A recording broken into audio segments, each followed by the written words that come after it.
Hello, Year 6. I'm now going to read for you pages 32 to 35 from Salt to the Sea. Start on page 32 with Florian. Florian. I watched as the nurse girl moved from person to person, treating each one with items she carried in a brown leather case. I had a fever and knew I had to get rid of it to continue. The wound extended too far beyond my side for me to see or reach. I didn't need to trust her. I would never see her again. She looked my way and I nodded. Reconsidered? She asked. When everyone's asleep, I whispered. It didn't take long. The cold barn was soon full of twitching muscles and nasal whinnies. The nurse girl cooked a potato over the fire and ate it. She ate slowly, neatly, placing small bites in her mouth, patient despite her hunger. She was high-born. She then brought her bag over to me. Bullet wound? She whispered. I shook my head. I slowly pulled off the sleeve of my coat, biting back the wince. I lay on my side, my head turned away from her. She peeled my sticky shirt from the mass of congealed blood. She didn't cry or gasp like other girls did when they saw something gruesome. She didn't make a sound. Maybe nurses were used to it. I looked over my shoulder to see if she was still there. Her face was an inch from the wound. She examined it intently and then leaned forward and whispered in my ear.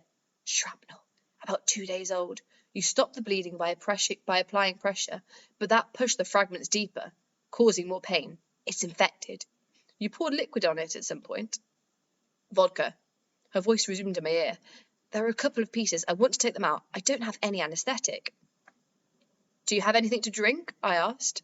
Yes, but I'll need the alcohol to clean the wound before I dress it. I felt her hand on my shoulder.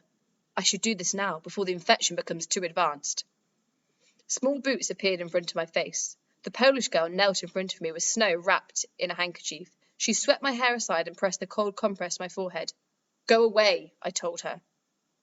Wait. The nurse looked to the Polish girl. Could you please go outside and find a large stick? The girl nodded and left. The nurse then sat down in front of me. I watched her mouth as she whispered. Her name is Emilia. She's from southern Poland. Her father sent her away for safety, near Nemersdorf. Holy hell, I breathed. She nodded and opened a bag. I'm Joanna. I worked as a physician's assistant for a few years. I'm not German. I'm Lithuanian. Is that a problem? I don't care what you are. Have you done this before? I've done similar procedures. What's your name? She asked. I paused. What should I tell her? What's the stick for? She ignored my question and returned to hers. What's your name? The fever burned, making me weak and dizzy. My name. I was named for a 16th century painter my mother adored. No, I would not tell her. No conversations. The nurse sighed. You'll need the stick to bite down on. This is going to hurt. I closed my eyes. Florian, I wanted to say. I'm Florian. And I'll be dead soon. Emilia.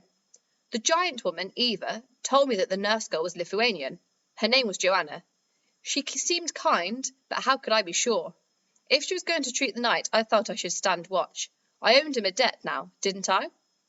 He told me to go away. His voice was another in the chorus of those who wanted the Poles to disappear, forever. After fleeing through Nemersdorf, I met an old woman from Lau on the road. Her eyes stormed with death. She told me the Nazis had killed thousands of Polish Jews in Lau. The Weigels? I asked. Gone. My voice fell to a whisper.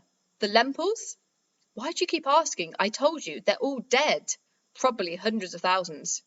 Why was I asking? Because Rachel and Helen were my friends.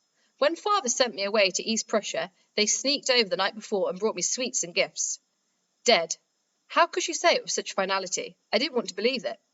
The pretty Lithuanian girl Joanna had told me to find a large stick. I walked outside the barn. Wind and snow lashed my face.